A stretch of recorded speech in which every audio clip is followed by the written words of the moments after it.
Today, I'm going to tell you about the process of making sourdough. And one thing about sourdough is you have to begin with the end in mind. So you can't just impulsively decide today, oh, I want to make bread. No, you have to prepare for it days in advance. There were things that needed to be done yesterday if you want to make bread today. When thinking through the process, you want to think of when you want to have the bread fresh. So for example, my sister called me the other day and she had a 12 o'clock noon event that she wanted bread fresh out of the oven for. So we were talking and reverse engineering the process and thinking back, and I was like, well, sis, you got to get up at 4 a.m. And what's funny is that joke's on me, because for today, this video, I had to get up at 4 a.m. to feed my starter and get some things out of the fridge.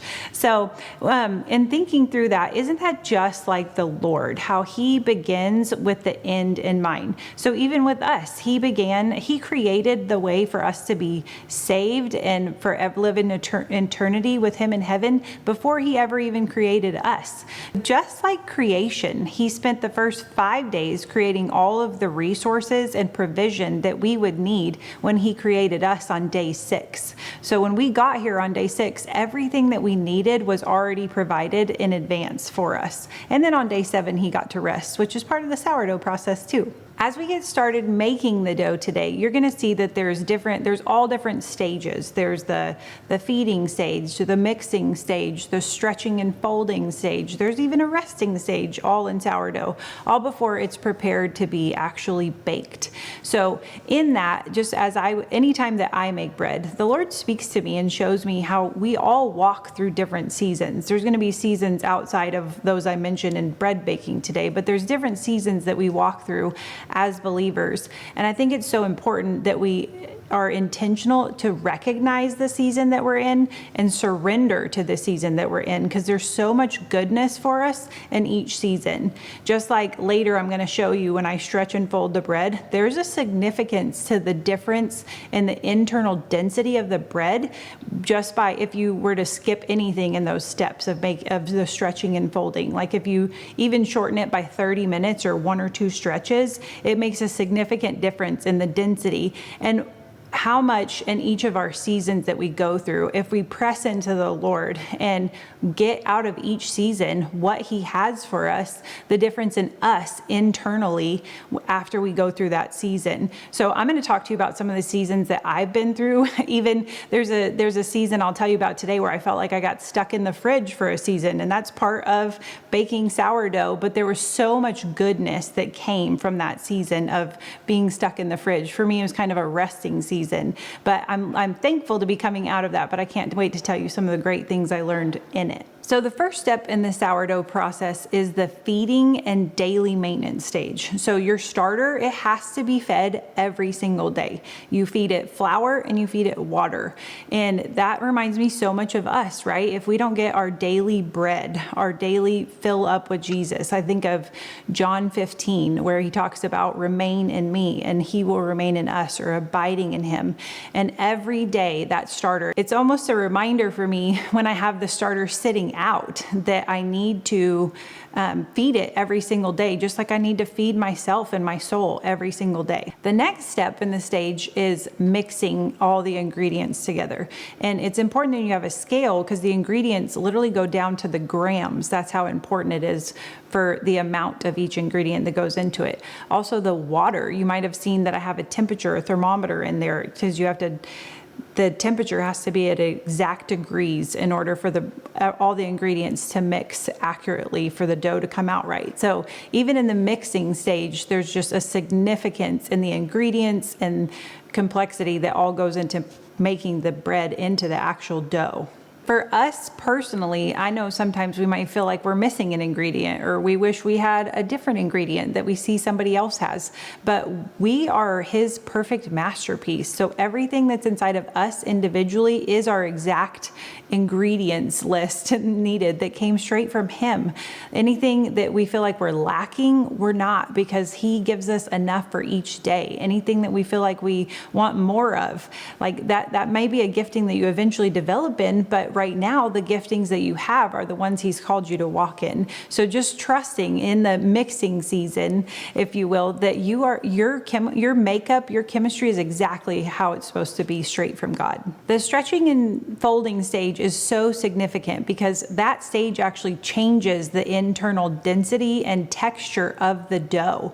And so we may not love that season of being stretched and folded, but the quicker we can surrender to it, the quicker that all that internal working out in us will be completed. We'll have that bold, strong, confident, unshakable faith that I know we all desire. This process makes me think of James 1, 2, and 3. Count it all joy when you meet trials of various kinds, for you know that the testing of your faith produces perseverance.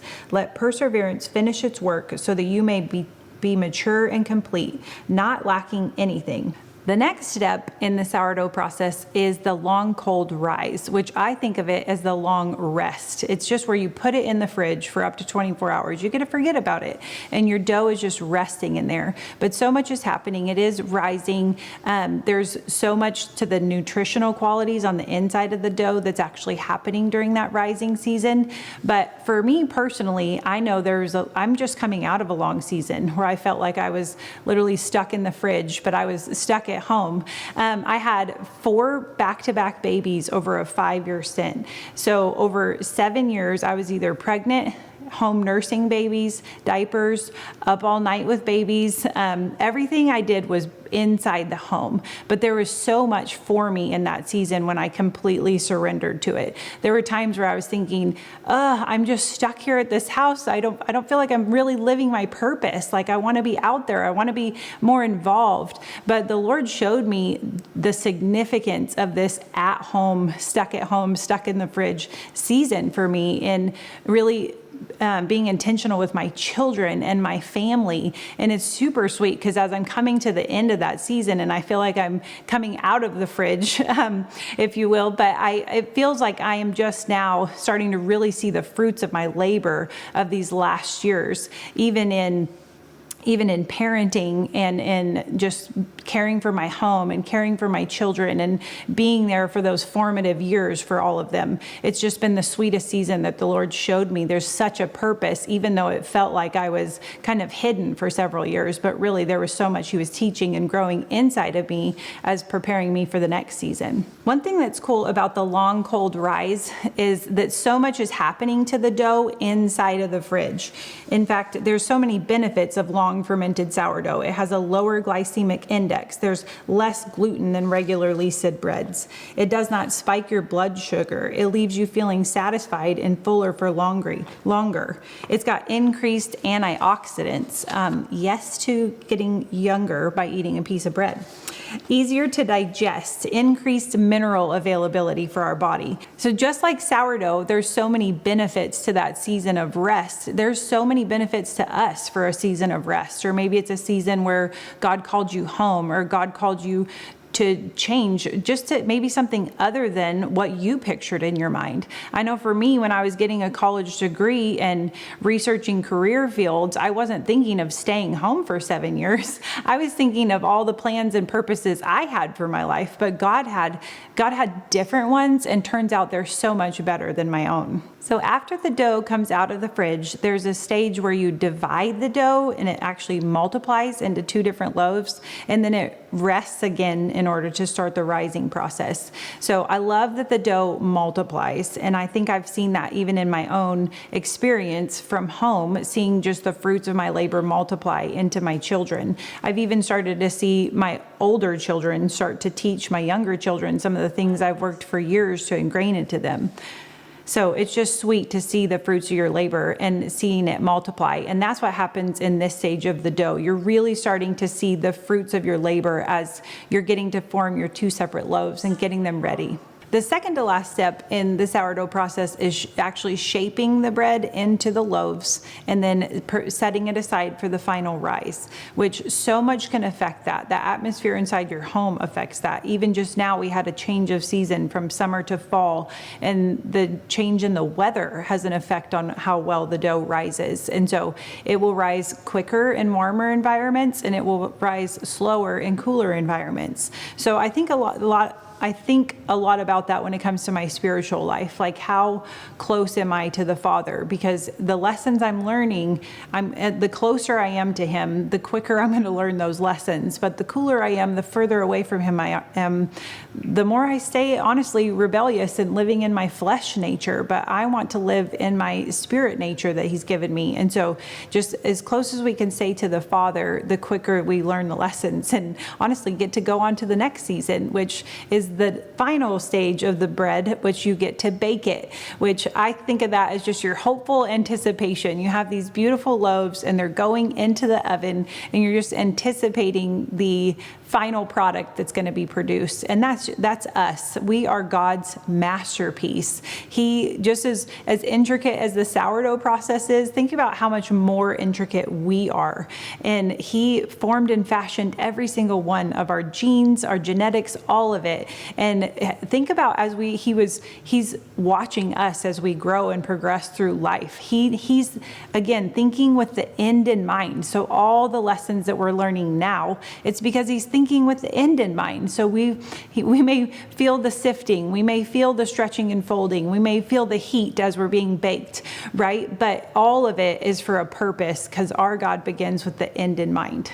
No matter the season that you are in, I pray that you know that no matter if you're being stretched and folded, if you're being baked, whatever it is, that he is making you and the best version of you. I pray that you'll be able to quickly surrender to the process and know that he's a good Father and he has your good ending in mind.